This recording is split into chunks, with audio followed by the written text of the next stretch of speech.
podcast joint with Ciara. Yo, what the deal? This is the T-Money podcast joint featuring the illustrious Ciara Ross. Hey. And today we have a great guest today. It's my man Milk D from the group called Audio 2. Milk, what's going on, brother? Oh, yeah. What's going Welcome, on? How you welcome, doing? I'm doing well, man. I'm glad you're on our show, man. You know what I mean? Nice to meet you, too. Longtime fan of Audio 2. Longtime fan of all the First Priority artists, actually. Yeah, so talk to me, man. What's going on with you? How you been? How's everything? I'm good. Life is good. I'm grateful. I'm glad to be here. You know, no complaints. Just so you guys know, this guy right here and is DJ partner Giz made one of the most classic hip hop songs of all time. Matter of fact, their song to me is synonymous with of hip hop culture and hip hop in the golden era. You know, like at one point in time, like that song, It Takes Two. And what other songs at that particular time during those times you could just hear those songs everywhere. You could hear those songs everywhere, and Audio 2 had one of the most classic songs of all time. But so talk to me, man. Do you want to announce this track? Because maybe the world doesnning know. Oh, everybody knows it. Want me to sing the song for you? Milk is chillin', Giz is chillin'. What more can I say? Top billing is the name of the song. So talk to me, man. So let's start from the beginning, okay? You're from Brooklyn, correct? I'm from Brooklyn. You're from Brooklyn, and Bed-Stuy, Brooklyn, where you originate, and your partner is Giz, right? My brother. Your brother, your blood biological brother. Yes. No question, your biological brother, and he DJ for your group, right? He was the DJ, correct? Yes. Right. What you see pictured behind us, you know what I mean? Shout out. That picture's classic. That picture's classic. Wait a minute. I was getting ready to say, who designed the cover? So Shirt Kings did the backdrop. Oh, okay. And they did the shirts. Salute the Shirt Kings. They were on our episode number 3 for the Team Money Podcast joint. So if you didn't get a chance to check it out, run it back. No question. So talk to me about your early beginnings. I know you guys, were started out pretty young, and you started rapping. So what made you start rapping and actually wanting to be recording artists and doing all these things? Like, how'd that formulate for you? Okay, so when I was in the 5th grade, I went to Philippa Schuyler. Shout out to Philippa Schuyler Middle School for the Gifted and Talented. Okay, no question. In Bushwick. Right. So when I was in the 5th grade there, I got hold of the Kumo D Grandmaster Caz battle. Oh, okay. And it had Cold Crush Brothers right, on it, right? Hold on, Busy Bee, I don't mean to be bold. Put Put that bar bullshit on hold. Gonna get right down to the nitty gritty. Gonna tell you a little something why you ain't shit. Right. So anyway, when I heard that, that's when I fell in love with hip hop. Right. And that's when I decided. So I started writing in, Grandmaster Caz, Kumo D. Right. Those were your influences early on. Yes, absolutely. Right. And those are great influences. Those guys, I got influenced by a lot of those guys too.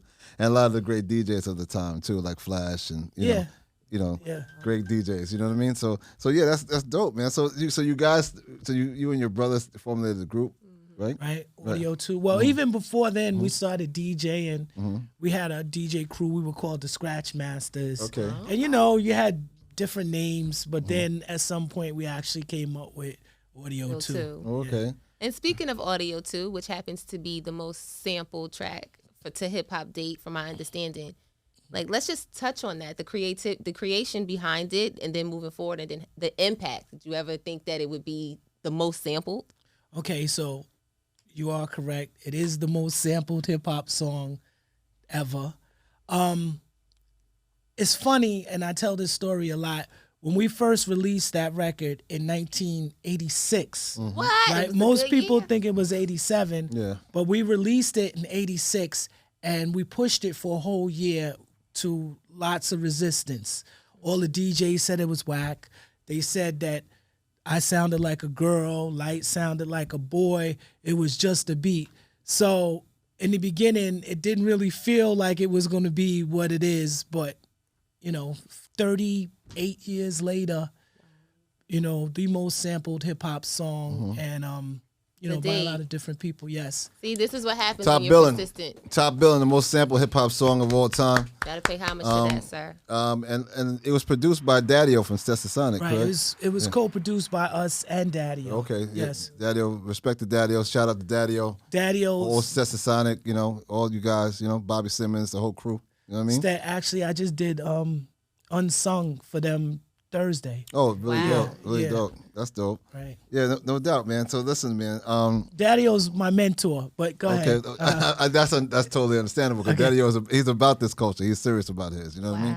So I can recall at that time, 86. I mean, we talking New York City, 86.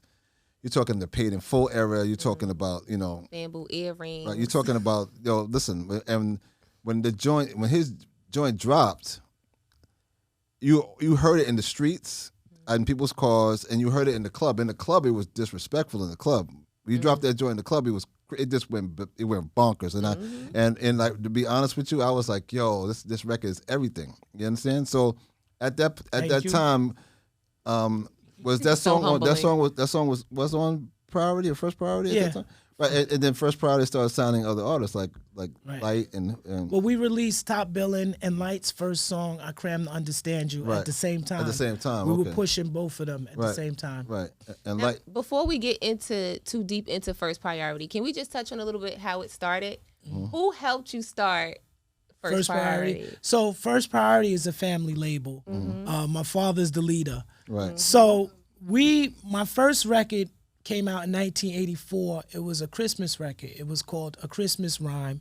And we were signed to another label called MCM Music, who was basically, my father was a club promoter, and one of his rival promoters had a label, Elmo the Magic Christian. That was his name. Oh, wow. And so Elmo had So Nate was going against Elmo the Magic Christian. Nate Robinson, owner of First Priority, was going against the Magic Christian. Yeah. I'm good. Yeah, that's his name. Okay. So he had a label, Magic Christian Music. Okay. And my father was like, oh, my friend has a label. So he took us over there. We talked to him, and he was like, yeah, I'm doing this Christmas record. Mm-hmm. Y'all could be on that. Right. So that was our first experience, our first record. Mm-hmm. But what happened was my father was basically funding the record, and we were doing all the legwork ourselves. Right. Taking it to the DJs, taking it to the record stores, paying the DJs off. All of that. Let's not discuss that. That's a whole different situation. He just opened a can of worms. But we're not going to ask you what DJs you paid. Okay. All of them. Okay. Straight snitch. That's the answer. All of them. That's all good. So because we were doing all the work, it was like, we might as well start our own label. So that was the seed of starting First Priority Music.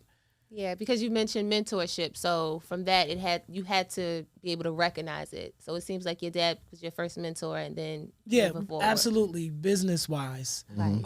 And also that first record, we had outside producers, and it was a good record, especially a Christmas record. But it kind of made me realize that I needed to start producing so I could make something that fit. Right. Or we could make things that fit us better. Right.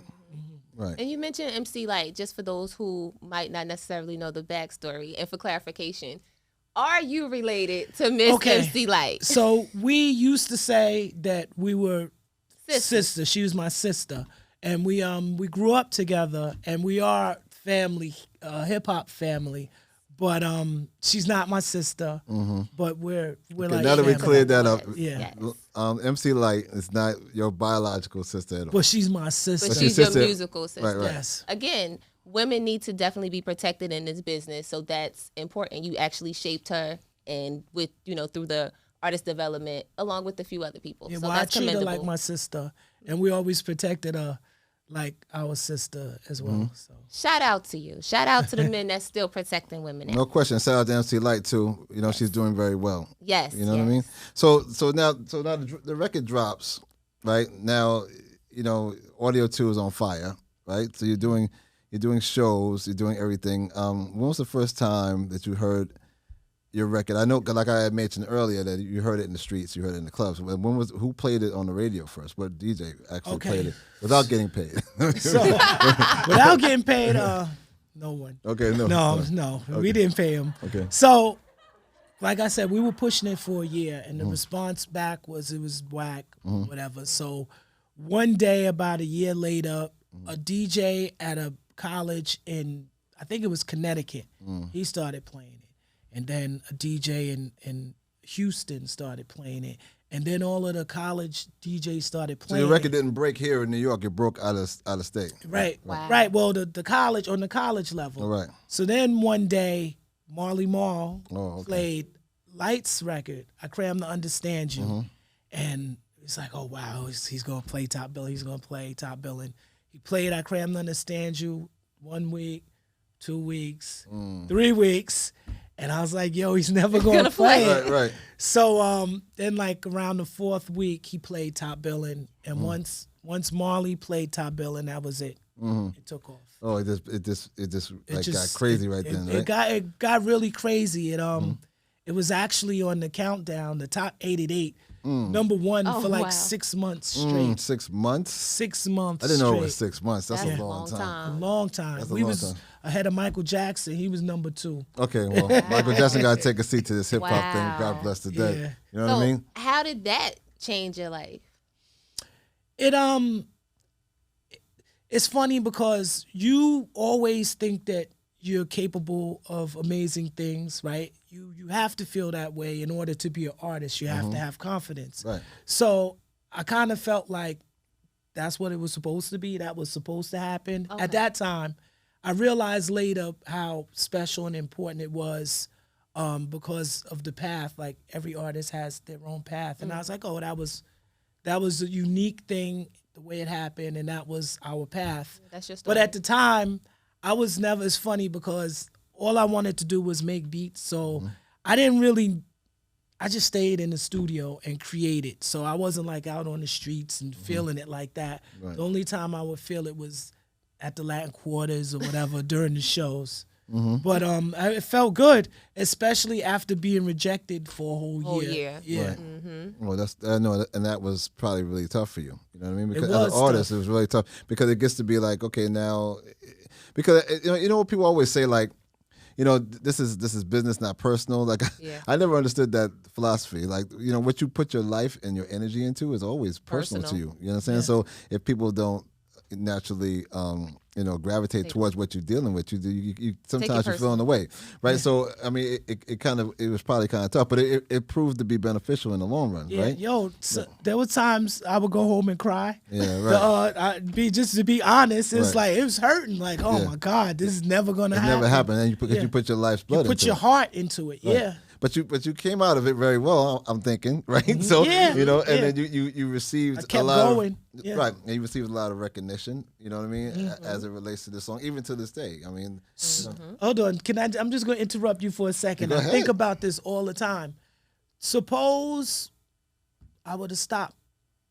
Right? If you would've quit, right. Yeah, suppose I would have quit when they was telling me that I was whack and my song was Right. whack, and I would have just stopped. Where would I be right now? right, because you would have been a quitter. That's what you would have been. Yeah, a quitter. You know what I mean? A quitter never wins. And that's right. That's right. You A can winner never do never that. quits. And you can never do that. Yeah. You know what I No, mean? You I have to can't. always work hard, and you have to always continue to strive forward. You know, regardless of what people think or what they say. You know what I mean? So, but you did a great job. You know what I mean? Thank you. So just let me tell you, because that record right there is like, listen, and it doesn't matter. Like, you know, some people say, oh, he had only a couple songs, or he didn't come up with multiple albums. I don't care. You know how hard it is to make one hit record? Yep. You know, all you need is one. It's very difficult to do that. You know what I mean? So salute to you. Again, salute Thank to you. you. Salute to Absolutely. Absolutely. Salute to my man. But so talk to me just a little bit. I mean, it's something I don't really want to dwell on, but I feel our audience needs to know a little something about you and Giz's relationship. Like, at some point, you guys, split. You know what I mean? So talk to me a little about what transpired, and how was it during this present day? Like, what's going on? Well, we haven't worked together in a long time, over 30 years. So, and we don't really have a relationship anymore. Right. It's, I would say it's because of the business, and you go through stuff. You see it all the time, right? Watch Unsung with these groups. Right. But the way that I deal with it, number one, I try to always have an attitude of gratitude, and I forgive myself, Right. and I also forgive Giz, Right. and I move forward. Right. Yeah. You know, Right.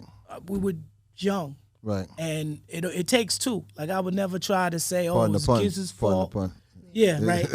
or you know, everybody contributes to these situations, Right. and you have to forgive yourself Right. and each other, and Move forward. move forward. So that's how I deal with it. Well, you guys came together and did something great. You know what I mean? There's nothing. Nobody can take that away from you. You understand? So you know, and as it relates to relationships, I mean, you hear all these, like you had made mention to earlier. Unsung has a whole list of different situations where people have issues, they don't speak, this, that, and the third, and you know your situation is not unique in that regard. So God, you know, God bless your situation, and thank you for being so transparent and forthwith in regards to telling us what's going on. But you know, we salute to Giz, because Giz was a very integral part of what happened for you. You know what I mean? So, but there's still time, and hopefully one day you guys can reconcile. Yeah, no doubt. Know. So you guys is one of the best songs of all hip hop in the 50th year, the 50 years. Okay, right? hold on. Right? I got some props. Okay. So this is and he has the Rolling Stone right here. Rolling Stone 50 greatest hip hop songs of all time. That's right. Number Top 43. Billing. Oh, that's which I think it should have been higher than that. I but agree. it's number 43. Playing right now. But we made the list. On the list. It's on the list. Right. Like you said, gratitude. It's on the list. Yeah, salute to that. Oh. The same song you turned down for a year, by the way. That's right. The same song. Hold on. But there is a classic image, and we're definitely gonna zoom into that so you guys can 43. get that. So let me ask you a question. I want to see. Cause I don't remember even reading this. 43. So who's directly above you? Okay, well, South Bronx is directly above you, right? Yeah. Before you, and then me, myself, and I, 44. All right, salute to De La Soul and KRS-One, of course. Yeah. You know what I mean? So no disrespect, but so that's what's up, man. As long as you're on the list, that's everything. Yeah. You know what I mean? So, and there were other things that audio too. Are you looking for more? No, he has more he stuff. said to open it. Oh, okay. Okay, there you go. Open it so we can see. There you go. Boom. Rolling Stone. Now, you can't be mad at that. Just to touch on paying homage of the accolades, how important do you think, in your opinion, is artist development? I think artist development is so important. I believe in that Motown strategy of how they develop their artists. I think it's the most important thing, right? Artists that I deal with, I tell them all the time, like, you got to practice. When they come to the studio, they hate me, the young kids, because when they come to the studio, if you don't know your rhymes, like, yo, don't even come. Why are you here? Why are you here? You're wasting my time. Right. You're not coming in the studio to write rhymes. Right. You're not, I have things to do. You're not coming to write rhymes. And if you so dope that you could write it right then and it sounds dope, imagine what it would be like if you practiced it. Well, listen to me. Listen. So we're talking about, you had made mention of the fact that these are young artists. Yes. You gotta. I'm quite sure you probably have. You have to instill in them that you're an artist, you're a writer, and you're supposed to write all the time. I'm not supposed to have to tell you to write, or supposed to have to wait till you come to the studio to practice. That's ridiculous. So because nobody told you a whole year to say, okay, well, I'm gonna make you go shop Top Billing. Well, that was something that you wanted to do. If you're gonna be the best at your craft, regardless of what it is, you're gonna have to put in time and work and effort. So this is very important. So, I got a quick story. Okay, I'm listening. Okay, so I April Walker. Oh, April Walker. Right. So salute to April. Walker. No doubt. April and I, we have a class in Brooklyn. We teach a class. It's called Be Your Own Brand, and we talk to the kids. Okay. And one year we they wanted to start a clothing line, so we made a clothing line, and we were having a discussion, trying to decide the price points for the hoodie. It was a hoodie. Right. So kid raises his hand and he says, first of all, okay, let me go back. So part of the whole concept was they wanted to do affordable, high quality clothes for teenage mothers, right? So we're trying to make the price affordable. Right. So we was up to $20. he raises his hand and he's like, yo, if it was $20, I would never wear it. He's like, it would have to be at least $100 before I would wear it. And I would never wear that unless somebody hot wore it first. So I said to him, I was like, well, then, so you're saying you're a follower? And he was like, yeah.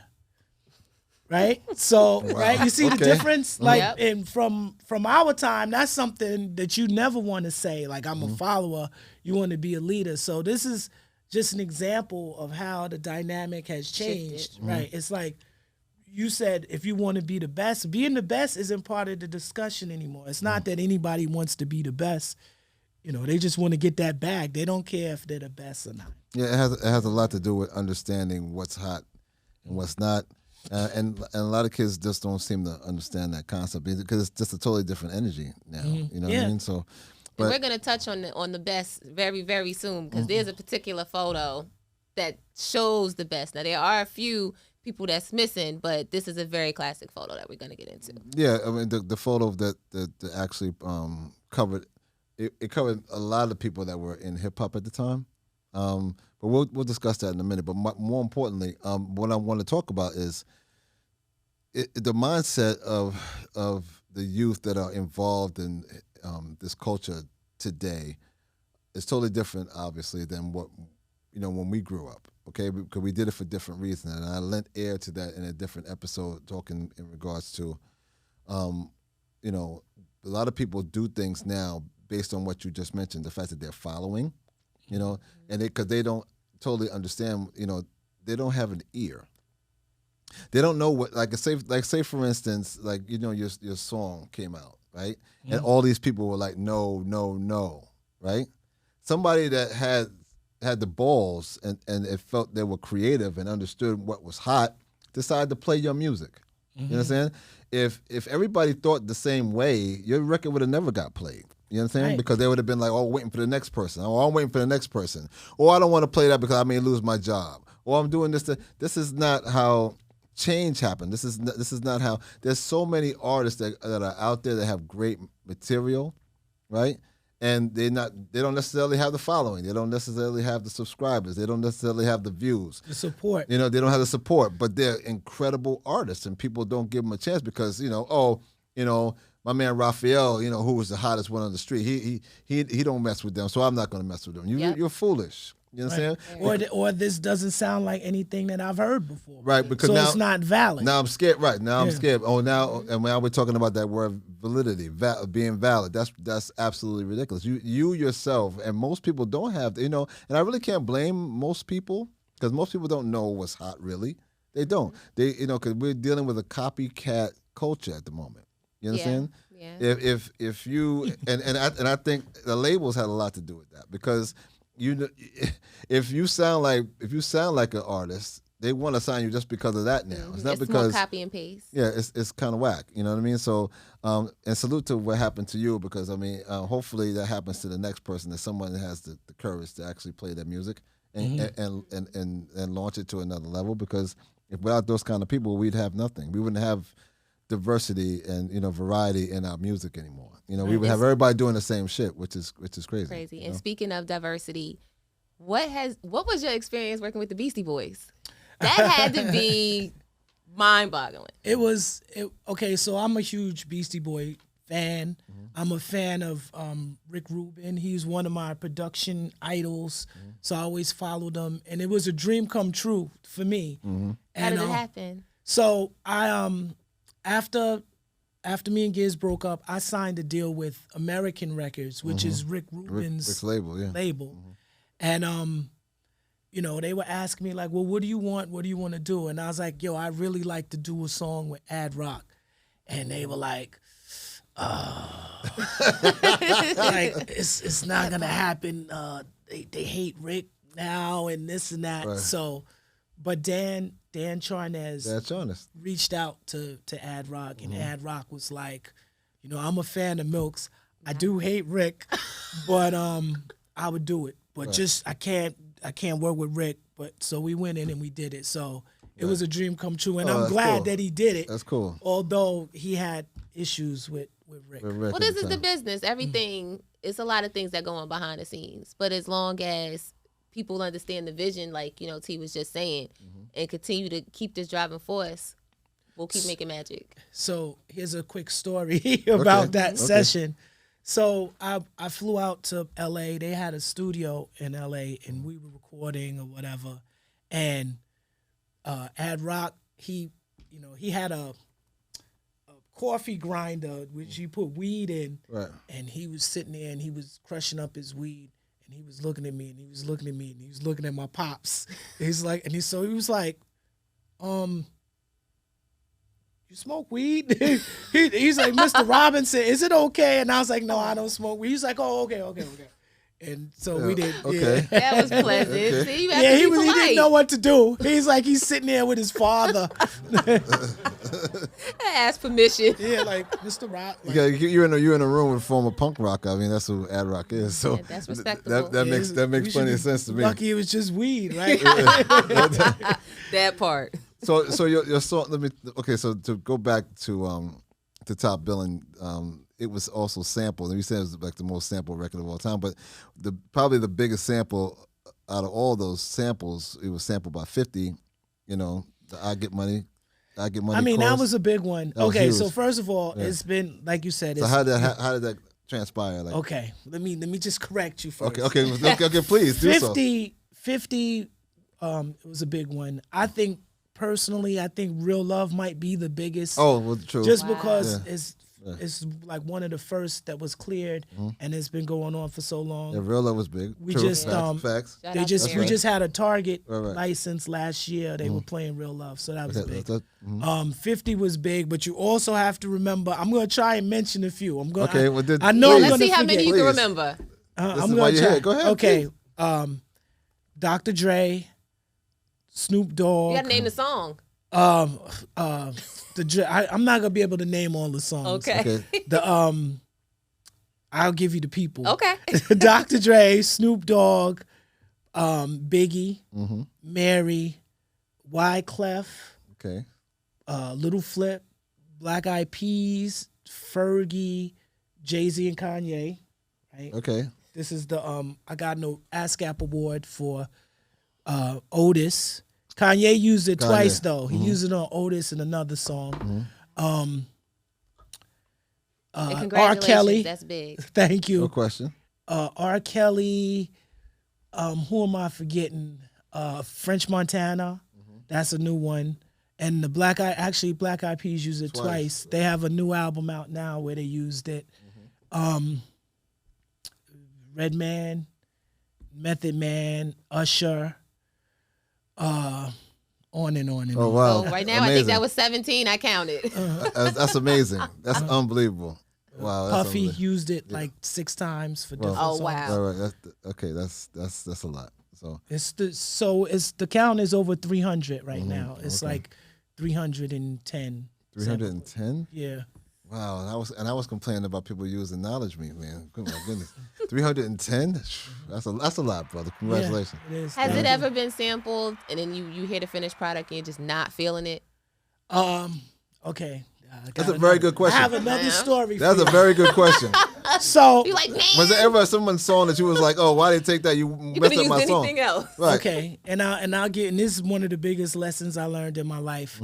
A group called All Saints. They were like Spice Girls. Yeah, I remember them. In Europe, yeah. Right. So they back in the days they used to send you a copy of the song to listen to so you can approve it. A cassette. Right. Like listen to this. If you like it, we can approve the sample. So, I get the cassette, I put it in, I'm listening to it, and I'm like, yo, this is some Spice Girl shit. This is some bull, some popcorn, I call my pops. Magical, I'm like, tell them, F that, they can't. And my pops was like, why? He was like, why wouldn't you clear the sample? He was like, the people that love you, they not even going to know the song or whatever. I was like, all right, you know what? He convinced me. Right. Let him sample it. They use it, song comes out, sells 6 million copies. Wow. Right? So at that point, I told them, don't ever send me any more anything else to listen to. Just clear it. Right. So that's what we do now. I don't even listen to them. Just clear it. Right. So that happens, man. So it doesn't matter. So you almost made a huge mistake then. A huge foolish mistake. That happens, man. There are sometimes When artists. you're a kid, you're young in your artistry, and you But feel sometimes artists don't want to even. Harkening back to when you said that, I thought about how sometimes artists themselves don't even want to do songs that they don't particularly like, but they just don't have the ear for it, or they just don't hear it. They don't know. You understand? Like Flavor Flav hated 911 as a joke. He never wanted to do that song at all. Oh, like wow. it was produced for him, and he was like, "This is not a song I want to do. I don't want to do that." He gave Bomb Squad fits to do that song, and he eventually did it. And it's his biggest song ever. Yeah. You know what I mean? So sometimes that happens. And you can block your blessings. Right, I got a story for that too. Okay. Ooh. So when I was working on my album at American, Rick was like, "Listen, Milk, I got this idea. I want you to do it." He said, "You remember 45 King, 900 number?" Of course. He's like, "I want you to do this." I know it very well. Yeah, I want you to do a joint, like a crowd participation joint, whatever. I was like, "No, I'm not doing that. I'm not doing that." And then he did it with somebody else, which turned out to be "Let Me Clear My Throat." Right. So I passed on that one. Wow. Yeah, Jeez, that could have been another big record. that would have been a huge record. And we used And it. he heard it. I couldn't hear it. And we used it for the Ed Lover dance on Your MTV Raps for a decade. Yep. Yeah. And Ed was like, we should have made a record off of that. He said that. You know what I mean? Which is crazy. That's crazy, man. So yeah, I mean, so your So you career. make mistakes. Yeah, without question. Yeah. And your career, listen, your career spanned it, several years, with beyond measures. You've reached a plateau in your career where anyone that had your career would be happy. So talk to me now, more importantly, about your future. Like, what are you doing in the future? Okay, so I'm creative every day. I create every day. The most important thing to me in life right now is just growth. Right. So I try to grow every day. I try to be positive. I try to grow spiritually. So that's the most important thing to me. Also, I feel like when you're blessed, which I do feel like I'm blessed, that you have to give back. So I'm spending a lot of time with the kids. So I have, like I said, I have a class with April that we do in Brooklyn, and I'm also part of a nonprofit on Staten Island called Digital Media Center, which we also help the kids. So that's important to me, of course, and also my own kids. I'm working on some creative stuff as well, but I'm more I'm worried about the person that I am. That's what I work on the most. And how can anybody I know that those are nonprofits. How can other people like myself and contribute and help? Okay, so well, y'all can hit me on Instagram, MC Milk D EE on Insta. You could go to the New York City Digital Media Center, or send me questions and I'll give you any information that you want to know. So those things are important to me. Okay. Also, one more thing that I just want to throw in here. I feel like we're getting ready to wrap up. Yeah, We got a little bit more time, but we are. So in 2004, I had a really the biggest record of my life that I produced. It's called "I Don't Want You Back" by Amen. Y'all know that song? Yeah. No, I don't. I do. Fuck you, you hoe. I don't want you back. Oh, Yeah, so Okay, yeah. that was something else that I did. Most people don't realize that. Most people don't realize that I it's you. did that. That's Right. on the pop side, right? They Right. think you only do hip Hip hop. hop, right? Yeah. Well, that's dope. Wow, That record's dope. Well, You know? before we get to the conclusion portion, sir, you have some more goodies that you need to share with the Yeah, please. world. Some more props. Yeah, please show us. Please show us. Okay. Please. So I bought props because I know people don't do that. So I Yes. wanted to do it. So this is a plaque commemorating my induction to the Hip Hop Museum DC, Yes. which was And I told you, I said me, Ed, and Dre had a display there, and they didn't give us a plaque. You need to give us a plaque. I'm going to have to talk to you guys. You'll talk to somebody about that. I got a few things. This is 2019. That's dope. That's I dope. showed y'all already the ASCAP Otis Award. ASCAP Award. And this is something that I'm very proud of as well. I excuse me. I have this in my dining room framed. It's called The Great Day in Harlem. The greatest day in hip hop. Show the cover, right? sir. Right? Show the It's cover. it has all of the, or a lot of the 100 and I think it's 100 and change of the hip hop artists. It's mad artists in there, including myself, and I'm very proud of I this. believe he said he was over here in this section. Yeah, I'm over here. Over here somewhere. Over there by Common. I'm standing by Common. So this is something that is important to me, and like I said, I have it in my dining room framed. Oh, okay, cool. Gordon Parks, who's a famous black photographer who also did movies. He was one of the first black movie producers and directors. Took this picture. It was originally taken in the 60s with the jazz musicians. Yes. And they were just on this middle stoop. And so they decided that they wanted to redo it with the hip hop artists, which you see it took 3 stoops. Nice. And he died like 6 months. He was like 90 something, like a million years old when he took this picture. Wow. And he died like 6 months after. So it was Classic. really cool Salute to to be Gordon a part Parks of and his that. family, right? Classic, Yeah, man. classic. Is there any question out of all the interviews that you've ever done that you wish someone asked you? No, I can't say. No, I'm good. It's like I just tell you what you want to know. I got 4 kids. Well, that was my That's a next good question. question. What you think, do you feel has been your biggest accomplishment? My children, of Oh, okay. course. There you Yeah, Okay, yeah, that's what I'm talking about. yeah. Your It's kids. Salute to the sometimes kids. it's like wow, and they do very well in school, Mm-hmm. and it's funny because you think they don't listen to you, but they do. Right. And so I have a 26-year-old daughter, I have a 16-year-old daughter, I have a 7-year-old daughter, and I have a 5-year-old son. Oh, wow. Nice, boy. nice. Yeah, Yeah. you got Beautiful the whole family. gamut. You got the whole gamut. Yeah, Wow, man. I have one daughter. That's it. That's enough for me.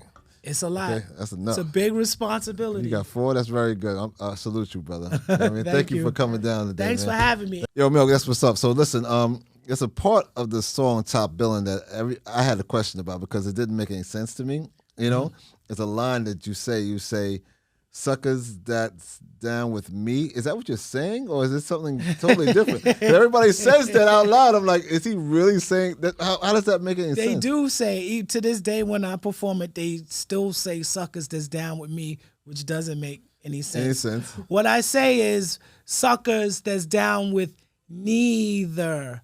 Down with neither one of us. That's Neither how one I of feel. us. Oh, okay. Yeah. Because that right there it perplexed me for decades.